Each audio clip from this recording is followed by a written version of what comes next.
Hi, I'm Ethan, 34, and the night my wife told me, I don't have to cook, clean, or even sleep with you, was the night something in me quietly snapped like a cheap dollar store broom. And don't worry, this isn't some macho revenge fantasy where I burned the apartment down or disappeared into the mountains to learn spiritual carpentry. No. I did something much worse. I stopped trying. But let me rewind a bit so you know exactly how we got from honeymoon sweetness to marital Cold War in sweatpants. Valerie and I started out like one of those annoyingly cute Pinterest couples. Notes in the lunchbox, hiking dates, goofy photos where we weren't even pretending to look attractive. She used to sit next to me while I fixed her car and hand me tools like she was my little pit crew. I loved that woman. I loved our life. But around year 5, something changed. Not suddenly, more like when a crack starts forming in your windshield, and you ignore it until one day you're driving to work and boom, it spiderwebs across your entire field of vision. For us, that crack had a name, Nicole. Nicole, the single life coach with 0 successful relationships but unlimited opinions. Nicole, who believed men should be treated like Roombas, useful when they're doing chores, ignored the rest of the time. Nicole, who started every sentence with, "Actually, research shows," followed by something she definitely made up. And Valerie? She swallowed every word like gospel. So little by little she checked out. The notes stopped. The effort stopped. The intimacy stopped. The respect definitely stopped. I was basically a golden retriever with a bank account. Then came the night. I walked in after a brutal day at work, supply chain meltdown, customers yelling, the whole circus. The apartment looked like a tornado tried cooking dinner and gave up halfway. Valerie and Nicole were on the couch scrolling, laughing, sipping wine like 2 suburban witches gossiping over a cauldron. No hello. No. Hey babe, how was your day? Not even a grunt. Just a gesture towards some cold sushi containers and a, "We ate already." When I pointed out, very gently, mind you, that maybe it'd be nice to save me a piece of California roll, Nicole fired back with, "She's not your personal chef." Which is rich coming from someone who lives off freezer waffles and iced coffee. Later that night, Valerie dropped the atomic bomb of our marriage. I don't have to cook, clean, or even sleep with you. My needs are my responsibility. Yours are yours. She said it like she was declaring independence from a colonizer. I stared at her, waiting for the punchline. Waiting for her to say, "That came out wrong." She didn't. That was the moment, right there in the dark, with my wife turned away from me like I was some bothersome coworker in a cubicle, that something inside me shifted. Fine, I thought. If that's the marriage you want, I can show you exactly what that looks like. And trust me, she had no idea what she'd unleashed. The next morning, I woke up before Valerie, same as always. Normally I'd let the dog out, start the coffee maker, prep her breakfast smoothie, take out the trash, tidy the kitchen, basically run the warm-up lap of our household while she scrolled Instagram in bed. Not this time. I brushed my teeth, grabbed my keys, and walked right out the door like I lived alone. No coffee. No breakfast. No dog walk. No. Have a good day. Just silence and a very confused golden retriever staring at me like, "Bro, seriously?" By 8:15 my phone buzzed. "Did you let Bailey out this morning?" I put the phone face down and enjoyed the quiet. By 9 o'clock. "Hello?" Then a call. Then a voicemail full of irritation about how the dog had an accident. Crazy how her legs worked fine for everything except opening the back door.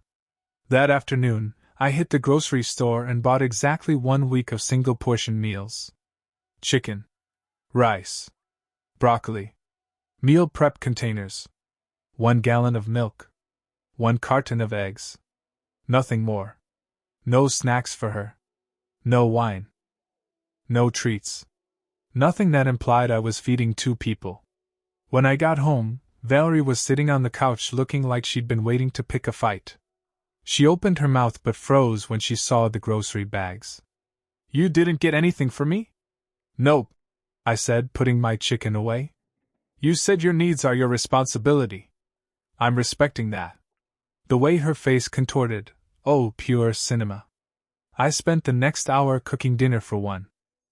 The smell filled the apartment like I was casting a spell designed specifically to trigger marital irritation. Are you seriously not going to make me any? She asked. Not my job, I said. She ordered DoorDash so aggressively I thought she might crack her screen. After dinner, I washed my plate, fork, and one pan. I left her tower of crusty dishes exactly where they were. That night, in bed, Valerie tried to initiate some intimacy. Touch on the chest, soft voice, the whole seductive routine.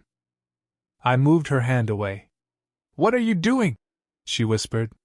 Respecting your boundaries, I said. You don't have to sleep with me, remember? The sound she made was halfway between offended gasp and dying lawnmower. Day 2? She tried cooking. She burned spaghetti. Spaghetti. A food literally designed not to burn. The kitchen looked like Gordon Ramsay had a meltdown mid-episode. She accused me of letting this happen. Oh no, I said, biting back laughter. This is what independence looks like. It's beautiful. Really empowering stuff. And that was the moment she realized. She'd built her entire comfortable lifestyle on my labor. And without it, her world crumbled like a stale cookie. But trust me, this was just the warm-up. Because when week 2 hit, the real show began. Week 2, oh, that was the week everything went off the rails. See, week 1 was Valerie being confused and irritated. Week 2 was Valerie experiencing the full consequences of, I don't know my husband anything. It started with the bathroom sink.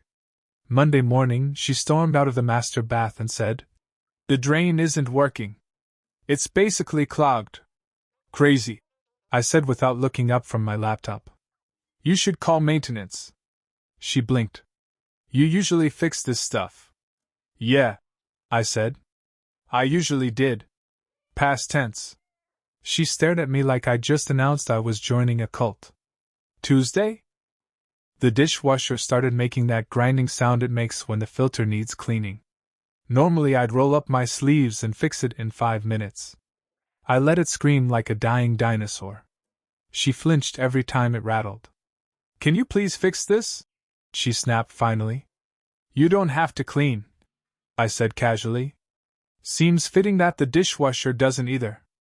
Wednesday, the kitchen cabinet hinge gave up and the door practically fell off. She stood there staring at it, stunned. Why is everything breaking? Maintenance, I said again, smiling into my coffee.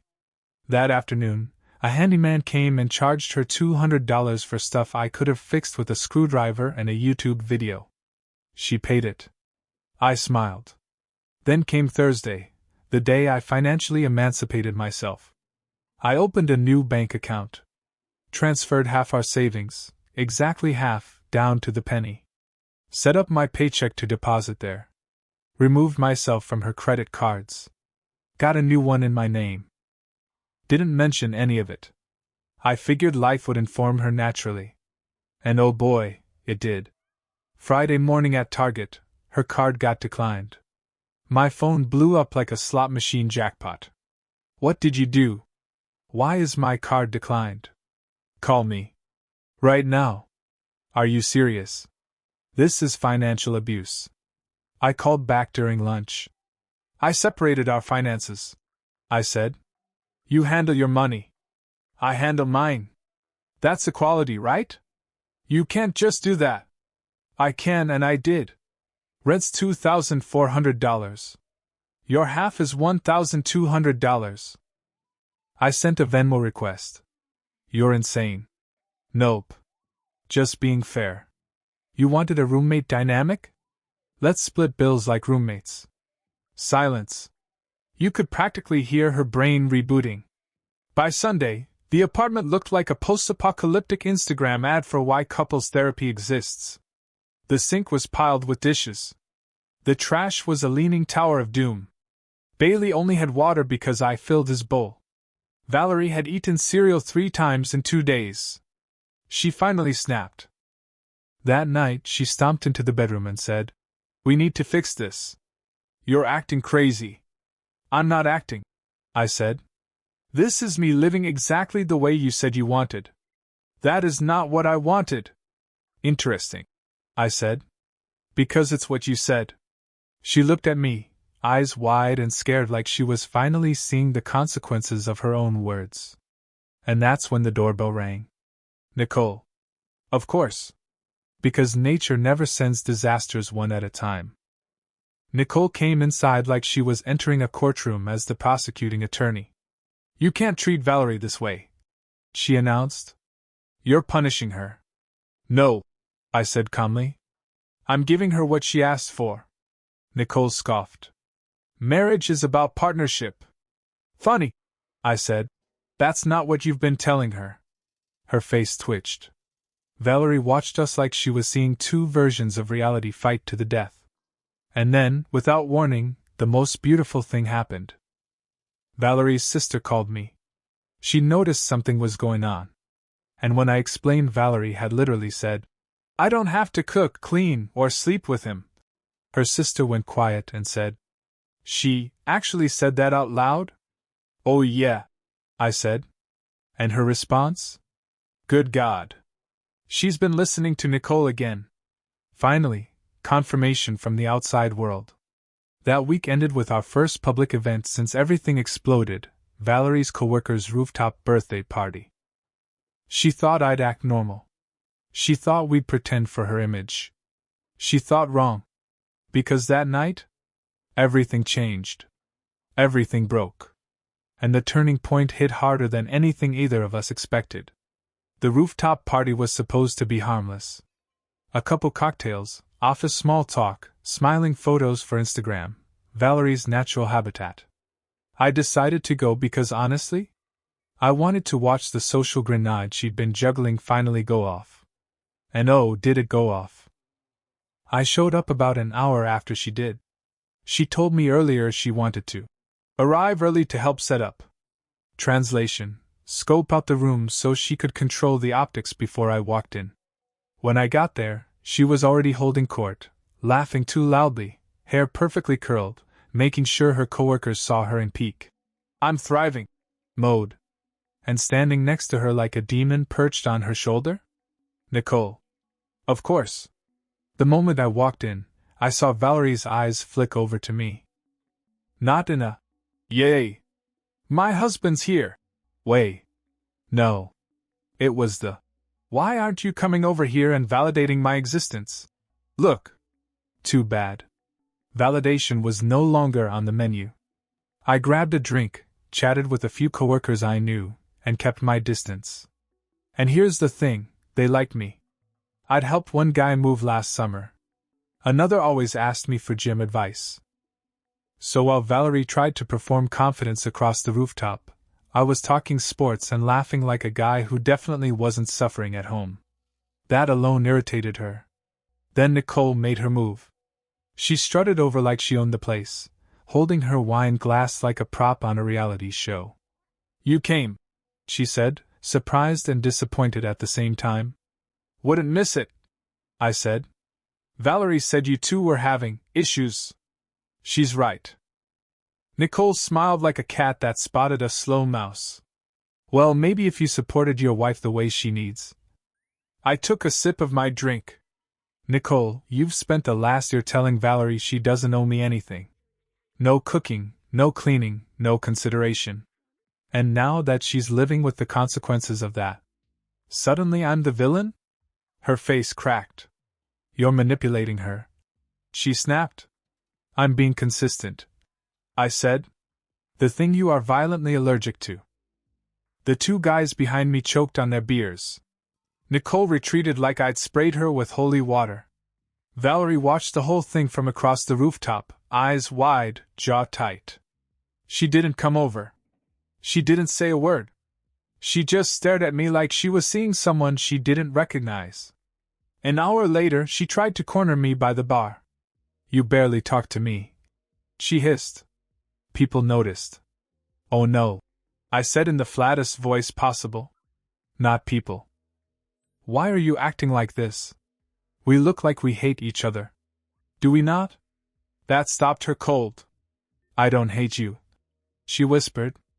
I don't hate you either, I said honestly. But I also don't respect you. And you sure as hell don't respect me. Her eyes flickered.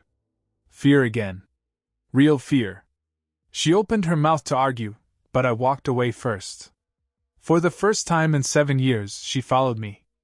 We left separately. She went home early, stewing in all the ways that night didn't go the way she expected. I stayed an extra hour. Talked to people. Laughed. Had a good time. Didn't text her once. And when I finally walked through the door, she was waiting in the living room, arms crossed, mascara smudged, looking like the cover art of an album titled Bad Decisions, the deluxe edition. You embarrass me tonight. How? I asked. You barely spoke to me. You walked away. You. I stopped pretending. She froze. We looked miserable. She whispered. We are. You just didn't notice until other people did. She stared at me like I just punched her in the chest. For the first time since this whole thing started, she looked genuinely scared that she might lose me. And she wasn't wrong. Because the moment I walked into our bedroom that night, shut the door, and lay on my half of the bed, I realized something. I was already gone. And the next step was going to make that official. Tuesday evening. I came home from work with an envelope in my hand and a kind of calm I hadn't felt in months. Valerie was in the kitchen, well, kitchen, in the same sense that a battlefield is technically a field. Pots everywhere, half-burned something on the stove, smoke detector chirping occasionally like it was still traumatized. She turned around when she heard me walk in. We need to talk, I said. She froze, like an animal sensing an earthquake right before it hits. Okay, she said softly. I handed her the envelope. What's this? She opened it. The moment the divorce papers slid into her hands, the air in the room shifted.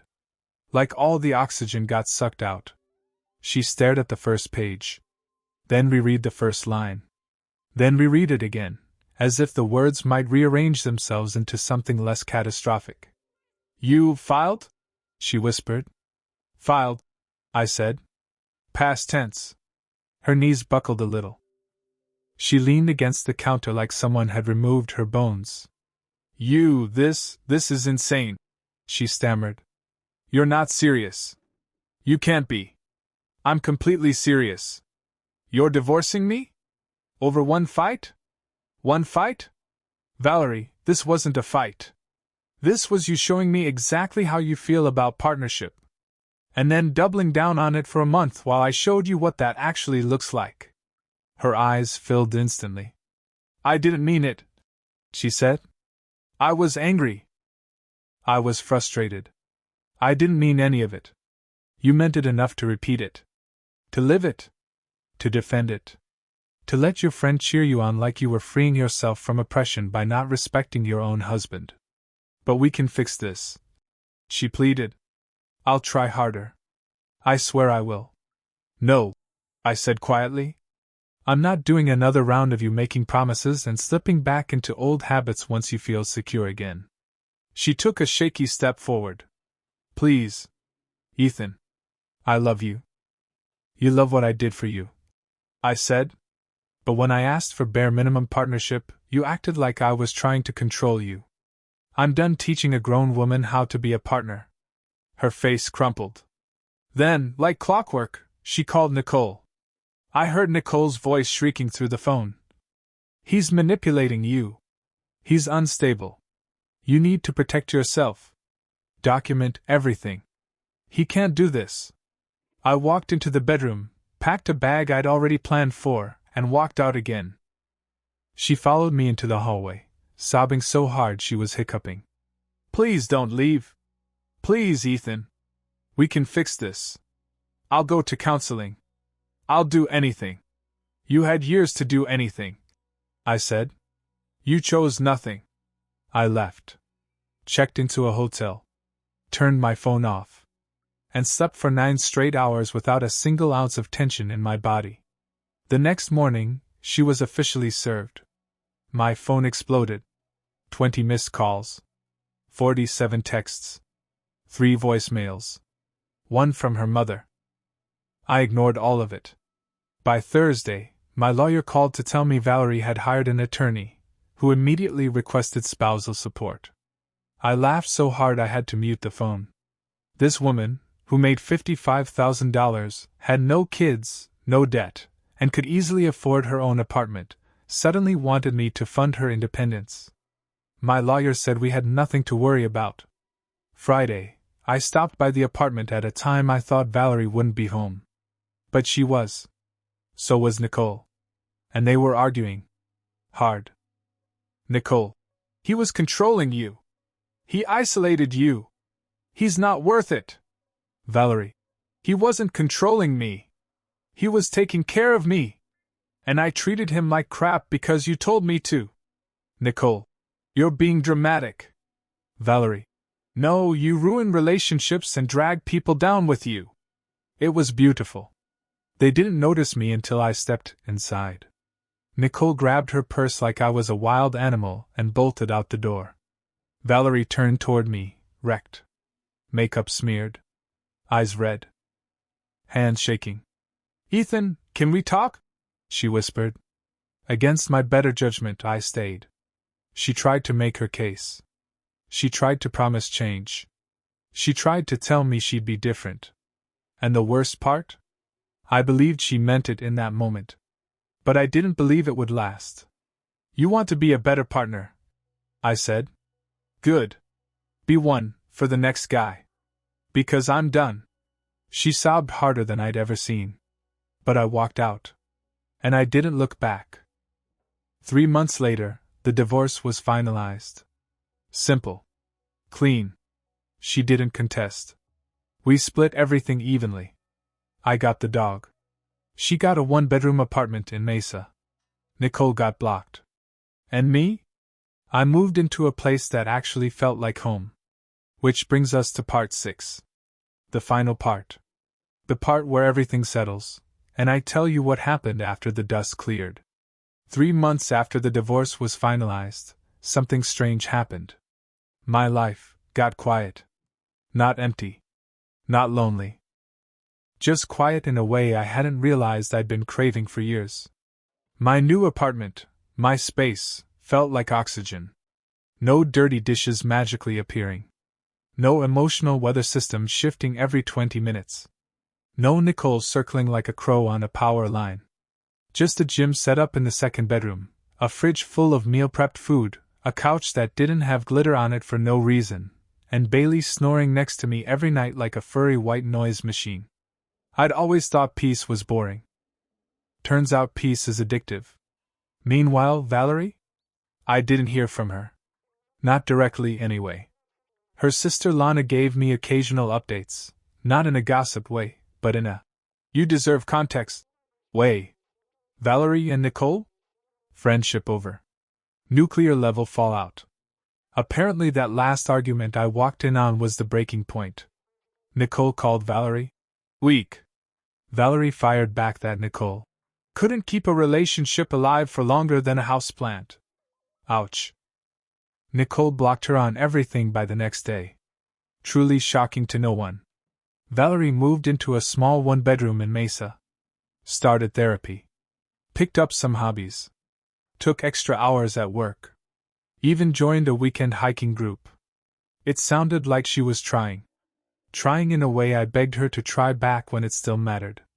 Good for her. Honestly. Because it wasn't my responsibility anymore to fix her, teach her, guide her, or be the emotional punching bag for her insecurities. It should never have been. One day, Lana called and said Valerie wanted to apologize in person. Not to win me back, just to apologize. I said no. Not because I was angry. But because some chapters don't need an epilogue. Some things are better left where they ended. Instead, I sent a short message through our attorneys. I hope you grow. I hope you get everything you're looking for. But our story is over, and that's okay. Lana said. Valerie cried when she read it. I felt nothing. Not bitterness. Not satisfaction. Just closure. Real closure. The kind you don't get when you stay and keep trying to glue something together that's already turned to dust. As for me, I didn't jump into dating right away. Didn't want rebound chaos. Didn't want someone new to fill the gaps left behind. Instead, I invested in myself. I hit the gym harder. Took Bailey on hikes again like we used to. Reconnected with friends I hadn't seen as much during the Valerie years. Started cooking new recipes because I actually enjoyed it when it wasn't an obligation held over my head. And one Saturday morning, while I was grabbing coffee at my favorite spot, the barista, who'd been making my drinks for months, wrote her number on my cup. We talked. We clicked. Slowly. Naturally. Without scorekeeping or resentment or power games. And for the first time in a long time, I felt something that wasn't exhaustion. I felt hope. Looking back, I think about that night Valerie said, "I don't have to cook, clean, or even sleep with you." What she didn't realize was this. She wasn't telling me what she wouldn't do. She was telling me who she was.